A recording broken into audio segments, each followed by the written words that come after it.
Assalamu alaikum everyone, this is Mohammed Nafees. I am your today English teacher. In this lecture we will discuss our remaining part of passive sentences. आज हम जो पढ़ेंगे future indefinite tense जो है हमारा बकिया portion जो था वो रह गया तो वो पढ़ेंगे। अच्छा, फ्यूचर इंडेफिनिट टेंस होता क्या, पहले ये समझ लें। फ्यूचर इंडेफिनिट टेंस ऐसे टेंस को कहा जाता है जिसके अंदर आप मुस्तकबिल की बात करते हैं, ऐसे काम जो मुस्तकबिल में अभी आपने करने हैं जो अभी किए नहीं है। जैसे वो कहता है कि मैं सुबह स्कूल जाऊंगा, तो मतलब सुबह उसने स्कूल जाना, अभी स्कूल नहीं गया।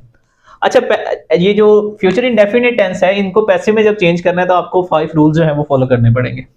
सबसे पहला रूल ये है कि आपको सब्जेक्ट और ऑब्जेक्ट में चेंजिंग करनी पड़ेगी। दूसरे रूल में आपको हेल्पिंग वर्ब यूज करना पड़ेगा। तीसरे रूल में आपको जो है वर्ब की थर्ड फॉर्म का यूज करना पड़ेगा। और चौथे रूल में आपको इसमें बाय का यूज करना पड़ेगा।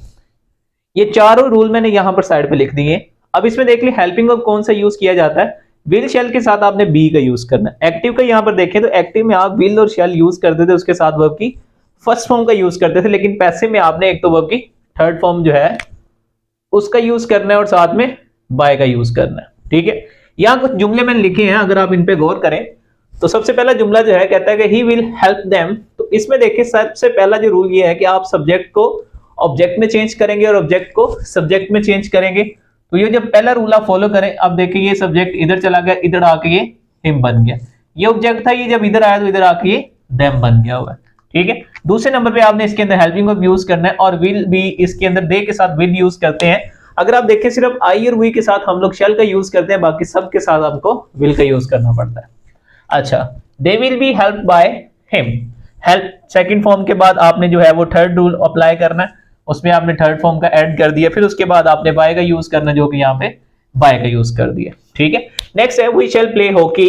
Hockey will be played by us. ये देखिए हॉकी इधर आ जाएगा, ये उधर चला जाएगा। और हॉकी क्योंकि सिंगुलर सब्जेक्ट है तो उसके साथ हमने विल का यूज करना है। बी आपका हेल्पिंग वर्ब के साथ आएगा और प्लेड थर्ड फॉर्म है बाय अस। नेक्स्ट है Ahmed will not eat food. Food will not be eaten by Ahmed. ये नेगेटिव जुमले हैं, नेगेटिव में नॉट का यूज आएगा, नॉट के फौरन बाद आपको बी ऐड करना पड़ेगा। A lie will not be told by me.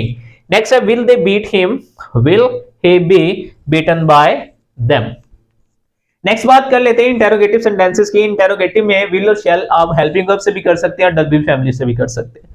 Helping verb से जब करेंगे तो हेल्पिंग वर्ब को जब पैसिव में चेंज करेंगे फिर भी हेल्पिंग वर्ब आपका शुरू रहेगा, लेकिन आपके जब सब जो आपका ऑब्जेक्ट है उसके मुताबिक आपने इसको यूज करना है। जैसे यहां पर देखिए आपका जो सब्जेक्ट था वो वही है, जब ये जगह चेंज करेगा तो ये आपका ऑब्जेक्ट जो है ये अ लेटर है जो कि सिंगुलर है, इधर आ जाएगा तो ये अ लेटर।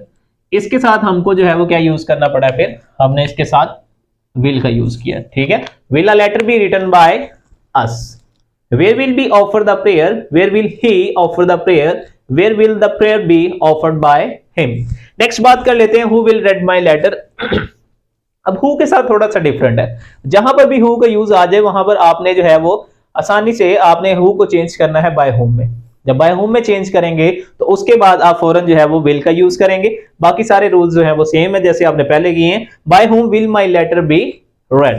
नेक्स्ट है why will the teacher punish the students. Why will the students be punished by the teacher.